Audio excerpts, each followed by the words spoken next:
Salut à toi, bienvenue dans cette vidéo. Je suis très heureuse aujourd'hui de te retrouver pour te partager un petit peu plus en profondeur qu'est-ce qu'est le breathwork exactement, et aussi d'où ça vient, et aussi comment on l'enseigne, comment on le transmet à travers la modalité à laquelle je suis formée, qui est l'essence du souffle.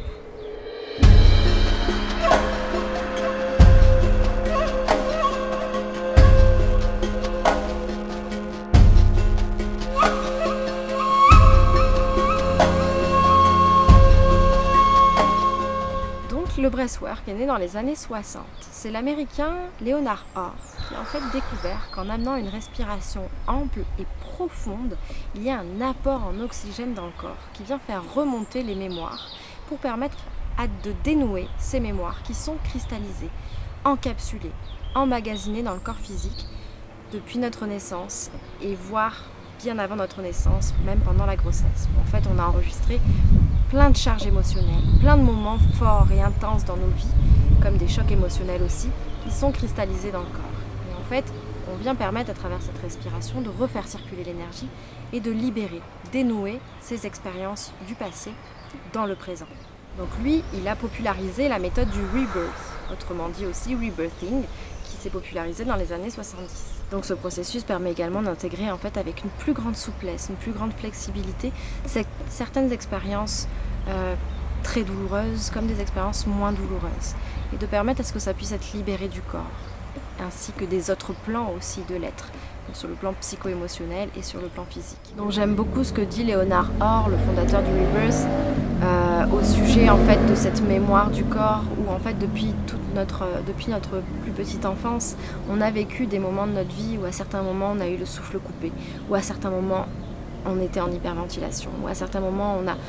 on respirait plus, on avait la sensation d'étouffer. À certains moments de notre vie, on a la sensation d'étouffer. Regardez peut-être aussi autour de vous, regardez peut-être vous, comment vous percevez votre respiration. Est-ce que déjà elle est consciente pour vous? Est-ce qu'elle est inconsciente? Peut-être observez aussi les gens autour de vous quand ils vous disent « Waouh, j'ai le souffle coupé là dans cette expérience-là,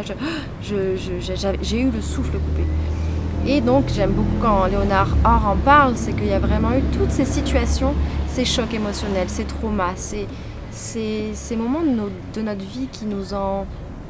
où en fait on a vécu ce blocage de respiration, ou même on a eu des moments où on s'est protégé en fait et qui ont fait que notre schéma respiratoire s'est modifié. Et en fait depuis notre enfance on a construit autour de nous certaines protections, une certaine manière de respirer, une certaine posture aussi, qui en fait a complètement un lien avec notre respiration. Et donc c'est vraiment assez incroyable tout ce que Leonard Orr a permis de découvrir à travers les recherches de la respiration consciente et connectée. Puis quelque temps après, on a Stanislas Grof, qui est un psychiatre tchèque qui à cette époque-là fait de nombreuses recherches sur les états de modifiés de conscience, notamment à travers les drogues psychédéliques. Et lui, il est le fondateur de la respiration holotropique. Donc lui, dans ses recherches, il a découvert que on pouvait induire un état de conscience modifié qui pouvait permettre à la guérison sans prendre aucun psychotrope, seulement en prenant de l'air, seulement en respirant. Donc c'est lui qui fonde la respiration holotropique et aujourd'hui qu'on entend beaucoup parler, donc à travers le breathwork, qui est très relié à la respiration holotropique qui induit en fait une hyperventilation, c'est-à-dire une respiration ample, profonde, circulaire et rapide. Donc c'est une méthode d'exploration de soi qui vient faire franchir les barrières de la conscience et de la perception telle qu'on a l'habitude de voir tous les jours, en associant une musique très intense, très dynamique, ainsi que la respiration très ample, très profonde, et aussi l'hyperventilation. On vient vraiment franchir les barrières de la perception habituelle et donc rentrer dans un état de conscience modifié qui va enchaîner, en fait, permettre une action thérapeutique qui va aussi en quelque sorte déprogrammer certains schémas conscients qu'on a dans notre esprit et donc de déprogrammer certaines choses et de finalement acquérir une nouvelle façon de faire, une nouvelle façon de penser, de nouvelles façons d'agir dans la vie face à certaines situations. Donc depuis cette époque, il y a plusieurs branches qui ont été créées et donc chacun va pouvoir trouver ce qu'il appelle le plus finalement, parce qu'il y a vraiment une grande diversité d'approches à travers le breathwork. Je vous ai parlé déjà dans une ancienne vidéo que j'ai fait sur ma chaîne YouTube de comment j'ai rencontré le breathwork en tant qu'hypersensible. Ça a été vraiment une méthode qui a été assez révélatrice et transformatrice pour moi.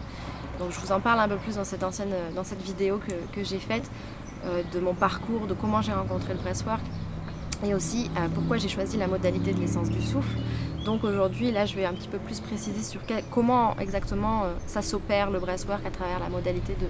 de l'essence du souffle. Donc aujourd'hui, à travers l'essence du souffle, notre fondatrice, Annie Langlois, a choisi de ne pas intégrer l'état de conscience modifié à notre transmission, à la manière dont on enseigne le breathwork selon l'essence du souffle. Donc en fait, ça se veut une méthode qui est très profonde, très douce et qui vient en fait amener la conscience au sein de l'espace du corps physique. On vient amener notre pleine conscience dans le corps physique, ici et maintenant. Donc c'est comme si à partir du corps physique, on vient libérer ces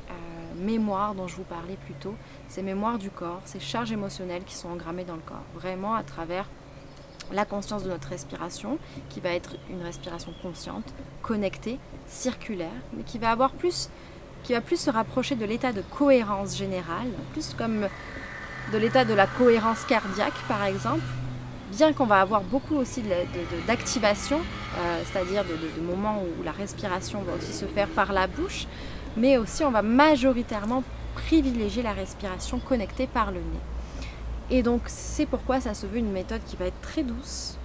mais en même temps très profonde. Donc à travers l'essence du souffle, on va avoir plusieurs leviers en fait qui vont venir en alliance avec la respiration consciente et connectée. Donc on va avoir par exemple l'observation des ressentis corporels qui est inspirée de la méthode de la somatic experiencing de Peter Levine. Donc c'est vraiment l'observation des ressentis corporels tels qu'ils sont ici et maintenant dans le corps physique. Comment je peux amener ma respiration à travers cela, comment je peux venir créer une relation encore plus subtile avec mon corps et à travers l'observation de mes ressentis corporels. Puis on va avoir aussi le mouvement conscient, donc le mouvement aussi qu'on appelle organique, qui à travers le mouvement conscient, en fait en alliance avec la respiration et le mouvement, on va permettre de libérer les charges qui sont dans le corps, ces charges émotionnelles, ces mémoires dont je vous parlais plus tôt, qui sont dans le corps, en les libérant à travers le mouvement conscient. Et donc, il y a différents mouvements, il y a le mouvement organique, mais aussi d'autres mouvements qui sont ensuite plus appelés postures, comme un petit peu plus des postures induites, inspirées directement du yoga,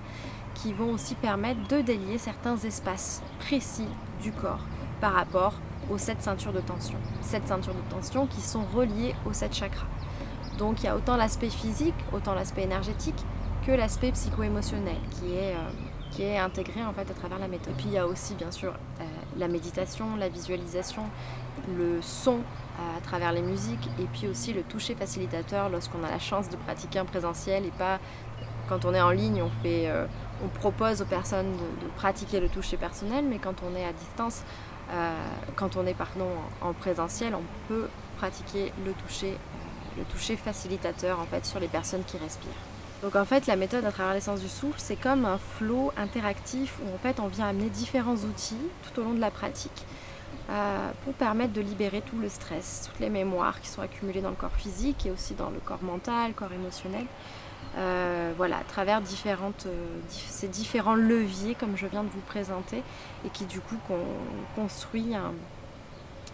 dans un espace sécuritaire, un espace pour que la personne puisse venir rencontrer son souffle, ramener sa conscience à l'intérieur de l'espace physique et permettre de libérer en état de conscience,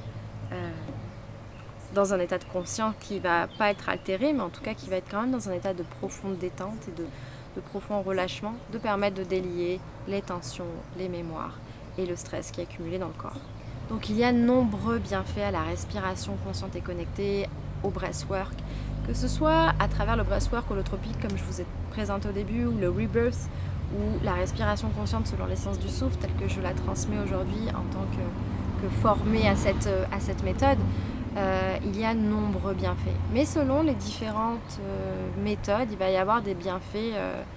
plus particuliers. Moi personnellement, j'adore faire du breathwork à travers l'holotropique. D'ailleurs, je pourrais vous recommander aussi une personne qui est une amie qui le pratique, avec qui je l'ai pratiqué. Les seules fois où je l'ai fait, je l'ai pratiqué avec elle et j'étais profondément en sécurité dans ces espaces-là. J'apprécie énormément ce type d'expérience, mais de manière, pour ma part, un peu plus ponctuelle. Là où avec la respiration consciente et connectée, telle que je l'ai apprise, c'est beaucoup plus doux et donc c'est un peu plus, je veux plus pour ma part le pratiquer d'une manière plus fréquente dans mon quotidien et dans ma vie en général en fait. Donc c'est vraiment selon ce dont on a besoin, selon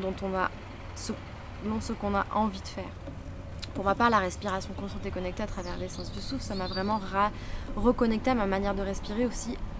tous les jours, dans ma manière de respirer dans certaines situations, d'apprendre un petit peu plus sur comment je peux gérer certaines situations à partir de ma respiration, en finalement reprenant la souveraineté de ma respiration. Et qu'à partir de cette respiration, en fait, c'est tout l'ensemble de l'être qui bénéficie d'un état général de conscience et aussi de bien-être Alors dans des situations plus difficiles, ça ne va pas forcément être d'un état de bien-être, mais en tout cas, ça va être de pouvoir amener de la conscience, de pouvoir avoir des outils aussi pour venir nous libérer dans des situations qui sont plus difficiles, plus difficiles à vivre, quand on sent que dans notre vie on étouffe, quand on sent que dans notre vie on n'arrive pas, on est à bout de souffle, on a besoin de se reconnecter à notre respiration et je trouve ça très important de venir se connecter à la respiration quand on est dans un cheminement de rencontre personnelle, de développement intérieur et personnel et relationnel. Donc voilà, en tout cas à travers mon espace, vous pouvez voir différents événements qui vont être organisés en ligne, en groupe, en individuel, en physique. Aussi à travers médecine photographie où j'allie aussi de plus en plus la respiration consciente et mon travail autour de la médecine photographie qui est dans la révélation de l'être, comment je peux révéler l'être à l'intérieur de lui-même mais aussi à l'extérieur de lui-même. Donc voilà, c'est vraiment deux méthodes qui pour ma part vont parfaitement bien ensemble et que j'ai à cœur de partager, à cœur de diffuser. Donc vous pourrez retrouver tout ça sur mon espace, sur mon site internet et aussi sur cette chaîne, vous pourrez aussi retrouver certaines pratiques que je vais partager avec vous. Et bien sûr, si vous voulez un suivi un petit peu plus personnel et un petit peu plus d'informations sur les prochains événements, n'hésitez pas à me contacter directement sur mon site internet ou à mon adresse mail directement.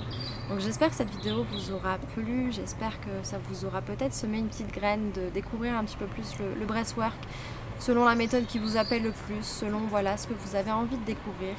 Donc n'hésitez pas si vous avez des questions à me contacter, je serai ravie d'échanger avec vous. De mon cœur au vôtre, de mon souffle au vôtre, merci pour votre écoute et votre présence.